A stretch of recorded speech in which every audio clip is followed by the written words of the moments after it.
Sejam bem-vindos a mais um episódio do podcast Ler Europa com o Poeta da Cidade, em conjunto com a DG Lab. Este podcast faz parte de uma iniciativa da Comissão Europeia para celebrar o mês do autor europeu. O meu nome é Poeta da Cidade e esta semana converso com a Catarina Silva, uma jovem licenciada em Matemática Aplicada à Economia e Gestão e frequentadora do mestrado em Gestão de Dados. Em 2022 criou a sua página de Instagram Once Upon a Cat e escreveu também o seu livro Divergente, o primeiro no género de fantasia. Espero que gostem. Catarina. Pedro. Antes de mais, obrigado por teres aceitado o convite da DG Lab para vires aqui falar comigo. Obrigada eu pela oportunidade. Sobre livros e no teu caso, livros enquanto autora e também enquanto leitora. O que é que tu te consideras primeiro?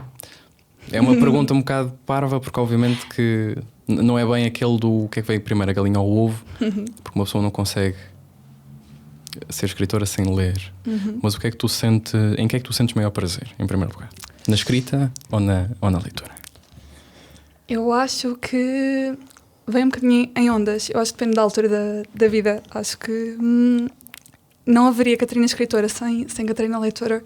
Eu normalmente digo que um leitor pode ser leitor sem ser escritor, mas um escritor não pode ser escritor sem ser leitor. E sem dúvida que sinto muito isso. A Catarina escritora não existiria sem a Catarina leitora. Mas se eu tivesse mesmo de escolher eu acho que nunca sobreviveria sem leitura.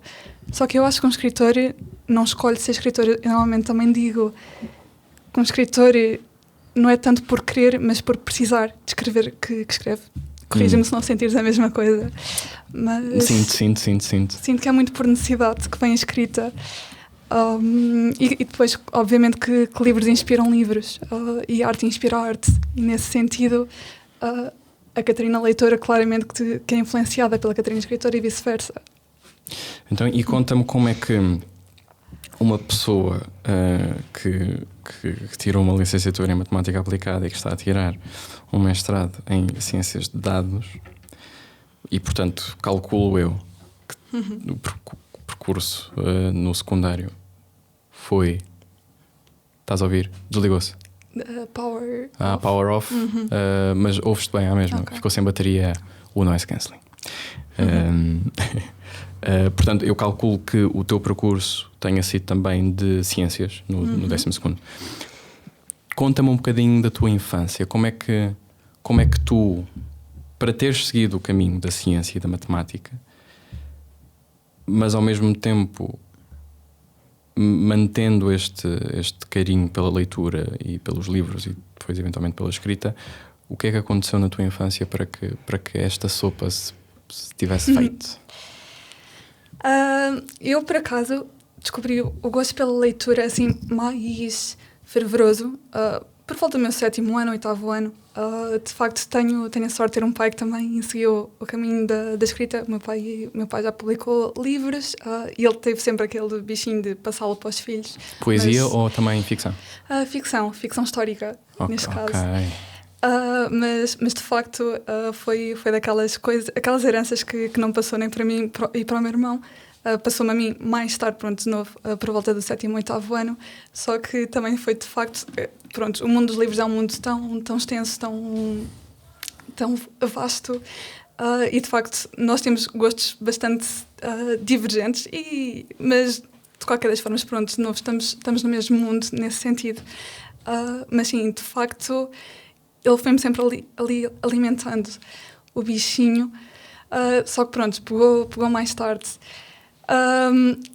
Acho que nesse sentido ele também foi um grande exemplo no que toca a ser uma pessoa completa, porque, por exemplo, apesar de eu sempre desde cedo ter reparado que tenho este amor pelas ciências, sempre me foi incutido a ser uma pessoa rica, mas ser uma pessoa rica a nível pessoal, a nível interno, ou seja, quase holístico. Exatamente, ou seja, não só alimentar de facto esta faceta tão científica, mas também a faceta humanitária, porque nós precisamos de um cérebro para viver, mas precisamos também de um coração para viver, e nesse sentido tive mesmo a sorte de de ter um exemplo muito grande no meu pai, que ele faz tudo. Eu, geralmente, quando me perguntam o que é que o meu pai faz, eu respondo o que é que o meu pai não faz. Porque, pronto, ele trabalha para a Marinha, mas depois tem um doutoramento em História, ao mesmo tempo escreve livros no seu tempo livre. E então, nesse sentido, sempre me foi passado que podia ser aquilo que eu quisesse. E então eu vejo mundos complementares. Eu sei que ciências e humanidades normalmente são vistos como mundos divergentes, eu vejo mais como mundos complementares. Certo. Até porque eu sinto muito aquela ansiedade de, pronto, depois de passar um dia tão rodeada de números, chegar a casa e simplesmente respirar um bocadinho de fundo, fugir um bocadinho da realidade, porque às vezes torna-se muito pesado. E é muito fácil de, no mundo das ciências, nos esquecermos de sonhar, ou seja, num contexto que não seja científico e tão analítico. E tão exato. Exatamente. E, portanto, fazia-me falta essa veia que sangrasse só de uma forma mais espontânea. Certo. E tu começaste, eu já ia para uma ramificação, mas já lá vou. Tu começaste a escrever com que idade? Ou com que idade é que começaste a pensar que Escrever aqui uma frase ou outra. Gosto disto, vou tentando escrever mais. Eu, a nível de escrita, foi mais ou menos, eu tinha quantos anos? Eu tinha para aí uns 16. E na altura, pronto, já... Início do secundário. Exatamente. Não, fim do secundário. Eu estava no meu 12º, eu sou de dezembro, portanto tinha ali 16 e ia fazer os 17. Okay. Mas foi de facto durante aquela altura da pandemia que eu lembro, e surgiu num contexto, por acaso, científico. Pronto, era aquela altura na pandemia em que nós não sabíamos bem o que fazer, e eu lembro que a minha professora de matemática deu-lhe assim na cabeça para nos mandar fazer um projeto de matemática, um trabalho por escrito, e ela deu-nos vários tópicos dentro da área, e a mim calhou-me mulheres na matemática. E na altura eu não vou ter surpreendida, porque eu acho que, pronto, enquanto pessoa, nós temos noção que as mulheres tiveram, de facto, limitações históricas pelo simples facto de serem mulheres, e, nesse sentido, há uma consciência nessa vertente. No entanto, quando eu comecei a fazer a pesquisa a nível de mulheres na matemática, e em cada site a que eu ia apareciam sempre as mesmas 5 pessoas, eu fiquei, não é espantada, não, foi só... Na altura, pronto, adolescente, mas pronto, fiquei um bocadinho indignada. Até porque, pronto, eu, a nível de ciências, associo imenso à figura feminina, porque a minha professora de matemática, a pessoa que me fez, de facto, gostar de matemática. A minha professora de física, química, biologia, geologia eram mulheres. E, por acaso, o meu professor de filosofia, por exemplo, eram homens. E, portanto, nesse sentido, eu associava muito ciências à figura feminina. E quando eu comecei a falar com colegas, reparei que, de facto, não era uma noção geral. E, nesse sentido, ou seja, não era tanto denegrir o papel de... não dar os créditos devidos à figura masculina. No ramo tiveram um impacto importantíssimo na área, mas eu queria, de alguma forma, enaltecer a figura feminina, porque também temos mentes geniais, e quanto mais me embrenho na área, mais vais aprendendo e descobrindo. A 100%. E eu lembro que eu queria fazer qualquer coisa que eu pudesse enaltecer, eu não sabia bem o quê. E na altura falei com a minha melhor amiga, que já tinha descoberto a escrita, e ela disse-me, com a maior das naturalidades, para escrever o livro. E eu nunca tinha pensado em escrever. Eu escrevia de vez em quando, obviamente, e eu adorava português, mas, sobretudo, algo tão exigente quanto um manuscrito nunca me tinha passado pela cabeça. De facto, avançar por um projeto tão grande. Mas quando ela o disse, foi algo tão natural e tão simples. Pronto, de novo, ela também já tinha descoberto a escrita. Mas eu tentei, eu lembro que na altura tentei, e a verdade é que eu nunca mais parei. Começaste aí, e a partir desse momento o fio não acabou. Mas a mesma história? Ou seja, no sentido de que começaste uma história com 16, 17 anos, e foi essa a primeira história que tu publicaste? Ou as tentativas começaram a partir dos 16, 17 anos e depois, eventualmente, materializou-se tudo numa história publicada? Quando é que publicaste o livro? Eu acho que tinha 19 ou 20. Ok. Foi no meu segundo ano de faculdade. Ok. Então falamos de 3, 4 anos. Lá está, mal com números. Falamos de Foi mais ou menos 3 anos de tentativa. Exatamente. Da mesma história ou de histórias diferentes? Da mesma história. Da mesma história. Ou seja, eu lembro-me que, pronto, eu tinha 16 anos também, ainda era novinha, quando comecei a idealizar esse mundo. Pronto, neste caso era uma distopia. E eu tenho, pronto, o meu caráter mais perfeccionista nunca se deixaria, por exemplo, avançar para a publicação ou sequer partilhar com o mundo esta vertente da escrita, até eu ter a certeza que estava satisfeita com a história. Claro. Mas pronto, isto se deixarmos um autor... E confiante também, porque é importante. É 100%. Então, eu lembro-me que eu terminei o primeiro livro, eu não mexi no primeiro livro, avancei para o resto da coleção, mais pelo medo também de... Era a primeira coleção que eu estava a idealizar, não sabia se ia haver buracos no plot ou incongruências na história, e então eu preferi ter essa paciência. Eu lembro que na altura foi bastante difícil, porque uma rapariga de 6 anos que estava constantemente em movimento e a fazer tudo e mais alguma coisa, essa paciência na altura foi exigente, mas eu mantive-me em silêncio durante esses anos, e só mesmo quando cheguei até ao meu segundo ano de faculdade é que veio essa tal confiança e mesmo segurança de ok, eu estou segura de que isto pode avançar para a frente, isto se calhar vai para algum lado. E então decidi publicar o livro, e foi assim que de facto dei a conhecer mesmo aos meus colegas que também não sabiam de nada. Eu mantive em silêncio durante algum tempo. E os teus pais? Os meus pais sabiam, porque pronto, quando tu passas tanto tempo no quarto... Quer dizer, podia ser com números de matemática, exato, não é? Podia de facto. Mas não, neste caso não era? Não era. Mas eu acho que, sobretudo para o meu pai, pronto, ele foi mesmo aquela figura mais saliente neste mundo. E então foi algo que nos uniu ainda mais nesse sentido. Mas acho que não ficou espantado, mas eu acho que, de certa forma, acho que ainda o surpreendo o quão a sério eu estou a tentar levar a escrita. Porque é isso, ou seja, o meu pai faz tudo, eu sinto que o meu pai faz tudo. E ele consegue gerir tudo, mas ele vê muito... É muito aquele lema do não misturar o prazer com o trabalho, nesse sentido.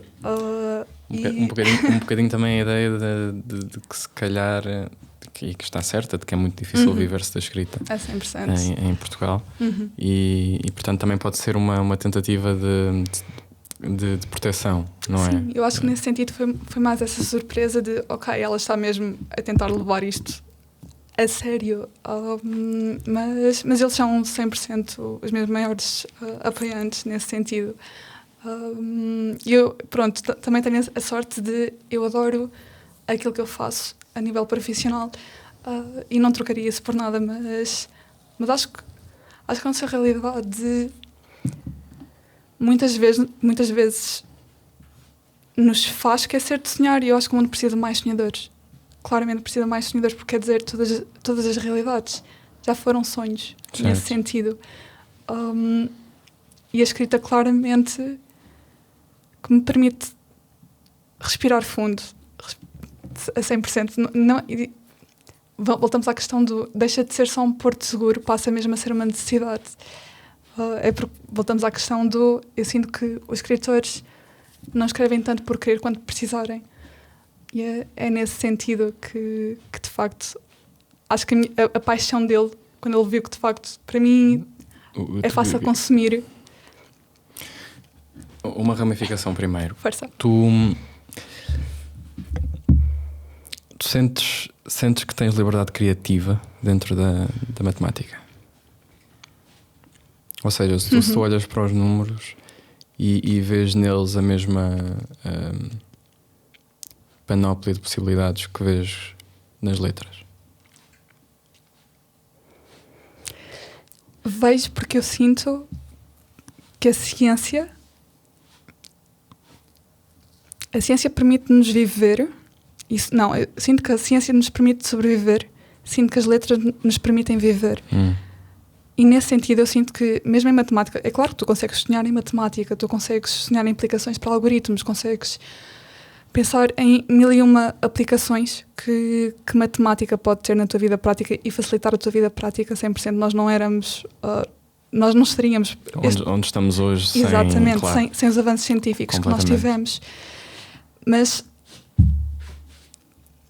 eu sinto que são duas imaginações diferentes, mas eu acho que ambas são complementares e eu vejo muito a Catarina estudante na Catarina escritora e muito a Catarina escritora na Catarina estudante.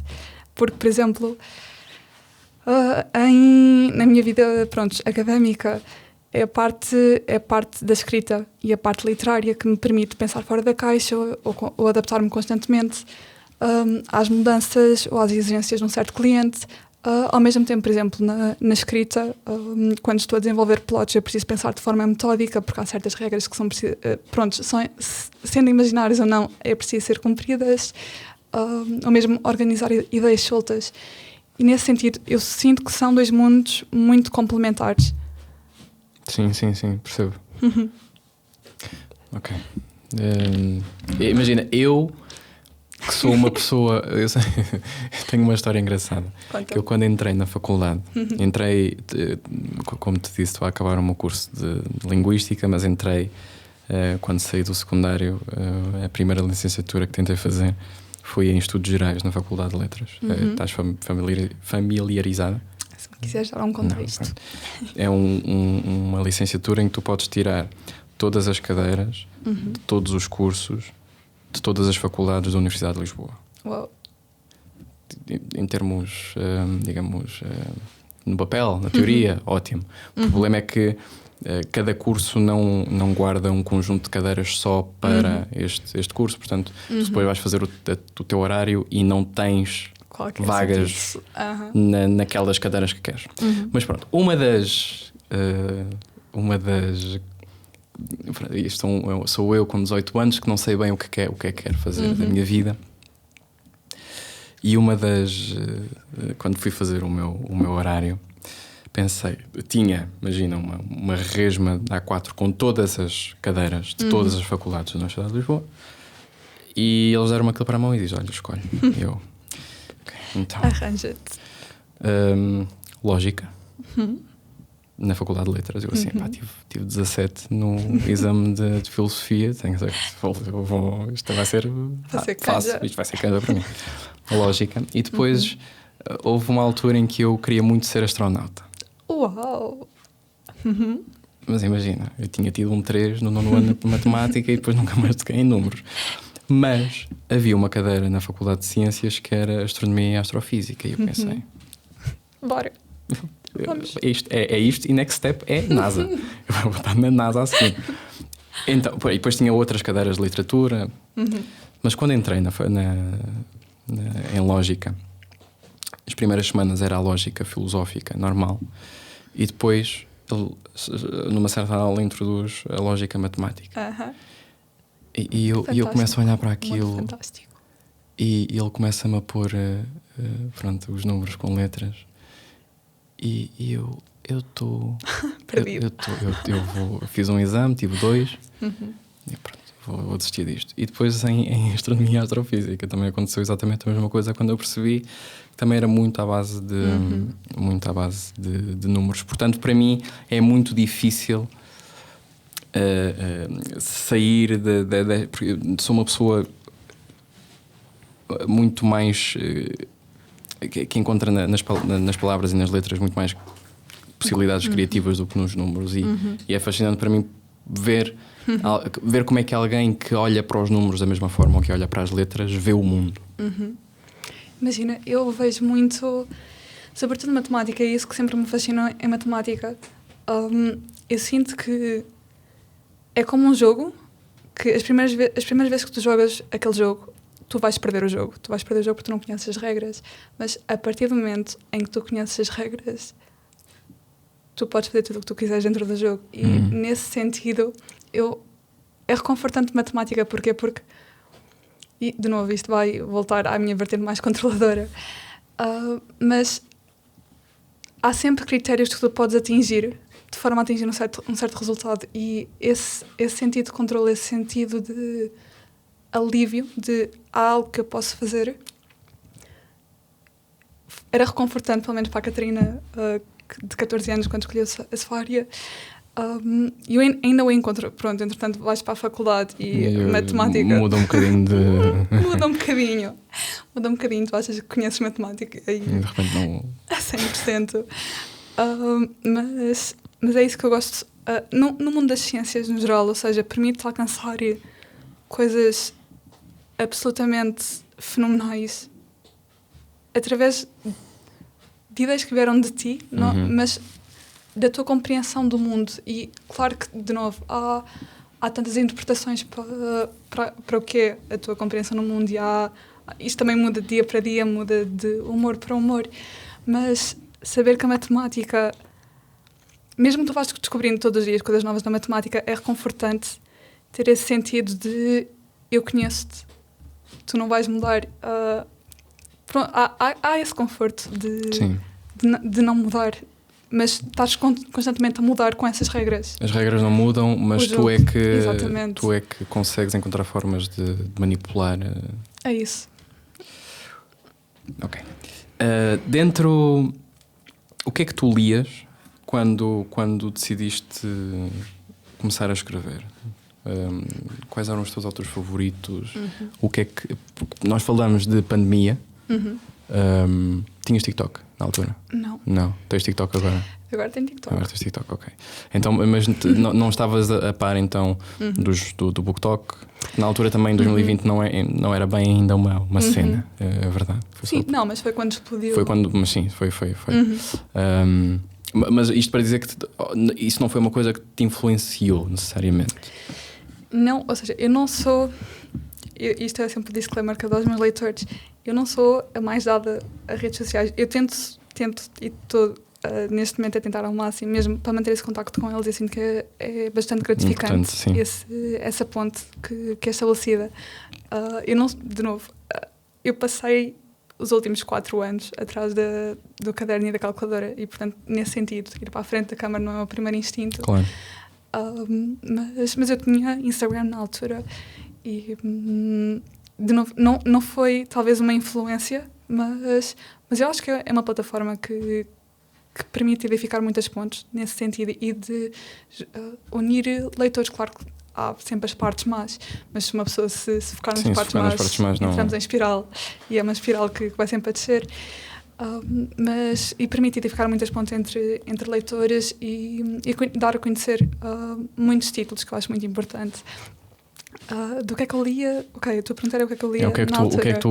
Exatamente, o que é que te motivou, o que é que te inspirou a começares também a escrever o que tu começaste a escrever, que não é, para mim, de todo óbvio que uma jovem adolescente de 16 ou 17 anos de repente escolha escrever uma distopia, uma coleção de uma distopia. Quantos livros é que... Olha, eu não tenho o número certo porque eu comecei a escrever... Sim, mas que dizia? Eu comecei a escrever aos 16 e fui avançando para aí. Eu tive de fazer uma pausa porque, entretanto, escrevi o meu livro mais recente, A Gladiadora, que foi... Ou seja, eu sentia que, por muito que eu quisesse escrever a coleção Os Zeus, eu precisava de escrever a Gladiadora. A Gladiadora, nasceu de uma experiência pessoal e eu, na altura, magoou-me imenso dizer daquelas personagens que já me acompanhavam há 3, 4 anos, mas não era a história que eu precisava de contar e acho que me ia magoar mais se não me contasses. Não fazer jus às personagens anteriores, quando tinha claramente outra história a aprender-me naquele momento e estava de facto a aprender-me. Sentia que estava mesmo uma espécie de âncora a puxar-me para baixo e eu precisava tirar aquilo cá para fora de alguma forma, então fiz mesmo pausa na minha coleção anterior. Ok, desculpa, já estou a desviar da pergunta. O que é que eu lia? O que é que tu lias? Sim. O que é que eu lia? Ok. Eu sempre fui muito uma rapariga de fantasias e distopias. Há aquela... Eu chamo-lhe a época dourada da distopia, em que tivemos Hunger Games, tivemos a Divergente, tivemos o Maze Runner. Eu lembro que na altura foi as primeiras vezes que eu fui ao cinema. Depois do cinema tive uma amiga, olha, o livro tem ainda mais coisas. Tem ainda mais coisas. Pronto, lá fui pegar uns livros. Eu acho que quando tu pegas num livro, eu acho que tu nunca mais paras. Sobretudo um leitor voraz nunca mais para. Acho que nós todos temos aquele livro que nós abrimos e nunca mais fechamos. E até acabar não o conseguimos pousar, não é? 100%. E portanto eu fui começando por leituras mais jovens, sempre mais fantásticas nesse aspecto. Entretanto também fui evoluindo porque, mais uma vez, o meu pai sempre foi, como nós temos gostos um tanto dispares, ele sempre me foi meio que, olha, toma este livro, eu acabei de o ler, eu acho que vais gostar muito. Portanto, nesse sentido também fui sempre intercalando, ou seja, comecei em leituras mais jovens e à medida que ia ganhando mais maturidade, o meu gosto também se foi desenvolvendo. Por exemplo, neste momento, leio sempre tudo um pouco, e eu acho que depende também muito do meu humor, mas a fantasia continua a ser o meu estilo de eleição. Mas adoro mistérios, leio sempre um thriller de vez em quando. Nunca digo que não um clássico. Adoro romances, pronto. Também a romântica em mim também fica sempre feliz com um bom romance.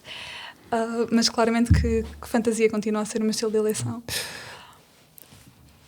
Disseste uma coisa interessante que é uma crítica que se faz muitas vezes, principalmente agora às gerações mais novas, que escolhem muito daquilo que vão ler por sugestões das redes sociais e das booktokers e das bookstagrammers. E uma das críticas é exatamente o disto não ser literatura a sério, não ser boa literatura, não ser um livro a sério, etc. E eu tento sempre fugir desse tipo de afirmações, primeiro porque tenho muitas amigas que leem esses livros, e porque depois não sei também por experiência própria, porque já tentei não ter um hábito de leitura e ir pegar num Proust ou ir pegar num Dostoiévski. Tu não sabes, é irrelevante. Tu não vais conseguir ler aquilo, mesmo que leias, não te vai ficar. Tu não consegues compreender um fio, não te prende, porque não tens essa tal maturidade que estavas a dizer. E portanto eu gosto sempre de, quando essas pessoas começam com esses argumentos, são sempre pessoas que também nunca pensam muito na questão total, porque se uma pessoa não tem um hábito de leitura, não é por ter um Proust na mão ou sei lá, estou agora a olhar para ali para a minha lista, um Cervantes, etc., que de repente vão começar por aí a ler. E eu queria saber, uma vez que o teu pai também foi tentando, isto foi a tua forma do teu pai dizer: tens isso que tu lês, há isso que tu lês, e depois há outro, né? Há outro mundo. E obviamente que nós conseguimos dizer que há melhores livros que outros, e há melhores histórias que outras, e há melhores autores que outros, porque são coisas tangíveis. Mas se tu tens algum livro ou algum autor que gostavas muito quando eras mais pequena, e que depois de se ter aberto o teu escopo de leitura e teres amadurecido um bocadinho, deixaste de conseguir ler, se há algum que te lembras assim?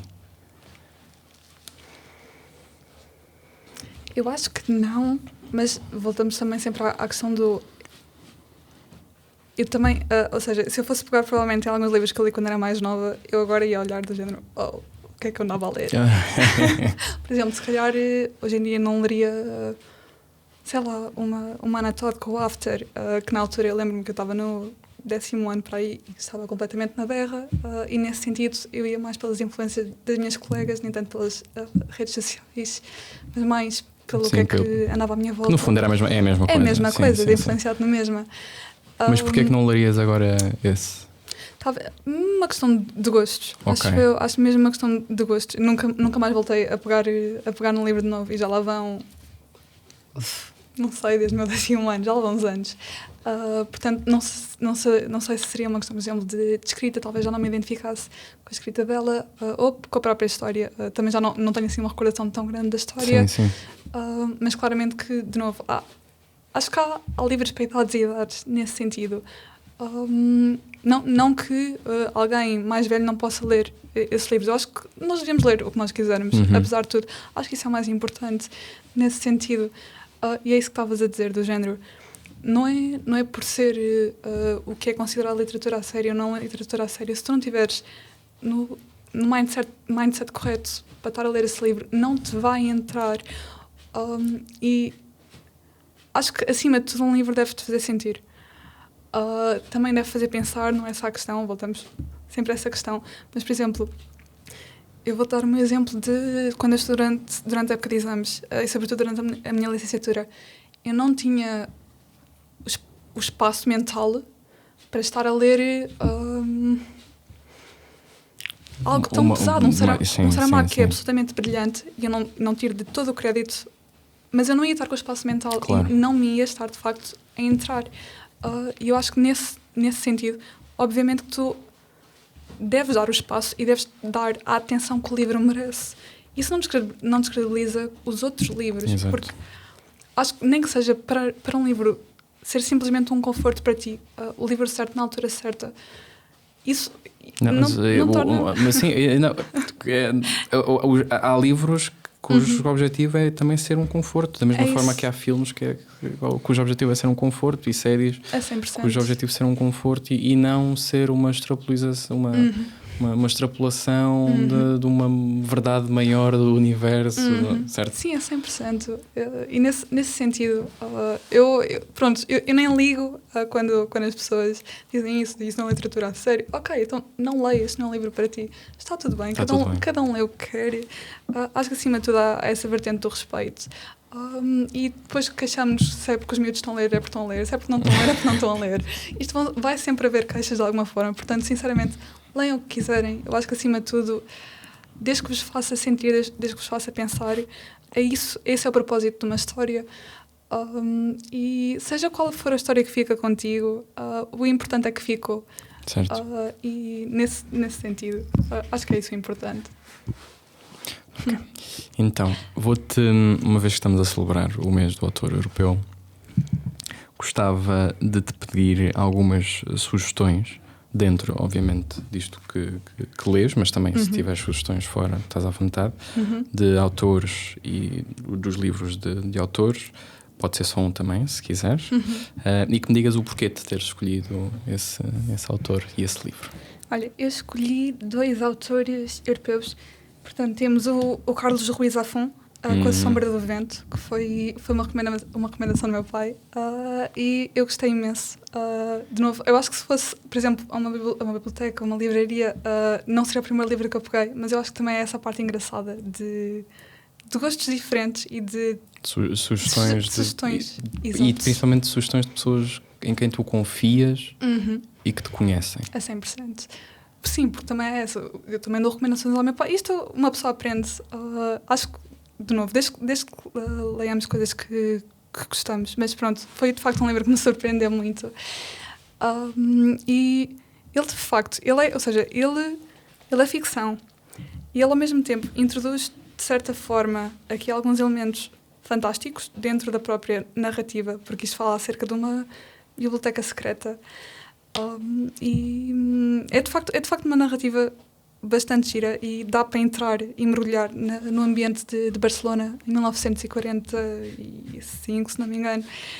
O segundo livro que eu recomendaria é um clássico, é O Príncipezinho. E eu vou dizer isto errado. Antoine de Saint-Exupéry. Desculpem o meu francês, malta. Tá ótimo. Mas eu sinto que é muito daqueles livros... Eu estou a dizer há anos que eu preciso ler este livro e, de novo, sinto que preciso estar no espaço mental certo para o absorver, porque eu tinha uma professora que era fascinada com este livro, e até hoje uma das frases ficou comigo, que é o invisível... o essencial é invisível aos olhos. E eu acho que é daquelas histórias que tem uma narrativa... Ou seja, este livro é muito passado para crianças, mas tem tantas mensagens dentro da própria narrativa... Universais. Completamente. A 100%. E eu acho que é mesmo daqueles livros que eu preciso ler a 100% agora que sou mais velha, porque quando eu era mais nova aproveitei simplesmente a narrativa sem de facto ver o que estava escondido nas entrelinhas e claramente acho que são 2 livros a 100% indispensáveis de ler. Ótimas sugestões. Obrigado por teres tirado um bocadinho do teu tempo. Desejo toda a sorte com a Gladiadora, que saiu agora, não foi?